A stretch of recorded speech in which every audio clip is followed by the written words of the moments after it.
اور ایک اور بات میں مثال دیتا ہوں، بعض رشتہ داروں میں ایسی بیٹیاں ہوتی ہیں جو ماشاءاللہ بڑی سمجھدار، عقل مند، دانا، پڑھی لکھی ہوتی ہیں، بعض لوگ ان کا رشتہ مانگنے آتے ہیں تو والدین کیا کرتے ہیں، یہ کہتے ہیں بھائی نہیں ہم نے رشتہ نہیں کرنا، تو پھر وہ جاتے جاتے پتہ ہے کیا کرتے ہیں، اچھا چنگا پھر کر کے دیکھ لیں، پھر وہ ایسے بے ایمان، وہ حاسدین، وہ جادوگر جادو کر دیتے ہیں، جادو کروا دیتے ہیں کہ اب اس بیٹی کا رشتہ ہی نہ ہو۔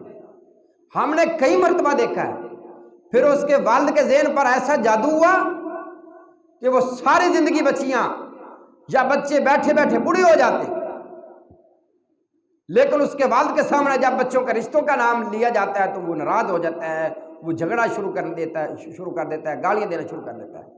تو ایسے لوگوں کے اوپر وہ جادو ہوا ہوتا ہے۔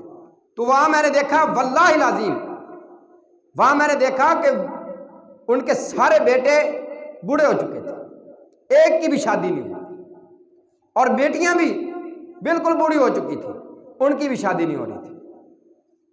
شادی، میں نے پوچھا بھی کیا ہوا؟ کہتے ہیں کہ جب بزرگ زندہ تھے نا، اس وقت کچھ لوگوں نے رشتے مانگے کہ ہم آپ کے ساتھ رشتہ داری کرنا چاہتے ہیں، لیکن جو ہی وہ ہم نے رشتے نہ کیے تو پھر پتہ نہیں کیا ہو گیا۔ وہ بزرگ جب تک زندہ رہے تو انہوں نے کبھی بیٹے یا بیٹی کے رشتے کا کوئی نام لیتا تھا نا تو وہ ان کے ساتھ گالی گلوچ، لڑائی جھگڑا شروع کر دیتے تھے۔ اس لیے جب وہ بزرگ فوت ہو گئے تو اب یہ بوڑھے ہو چکے ہیں تو اب ان کا رشتہ ہی نہیں ہو رہا۔ تو کیا ہے؟ اس کو جادو کہتے ہیں، ایسے جادو ہو جاتا ہے۔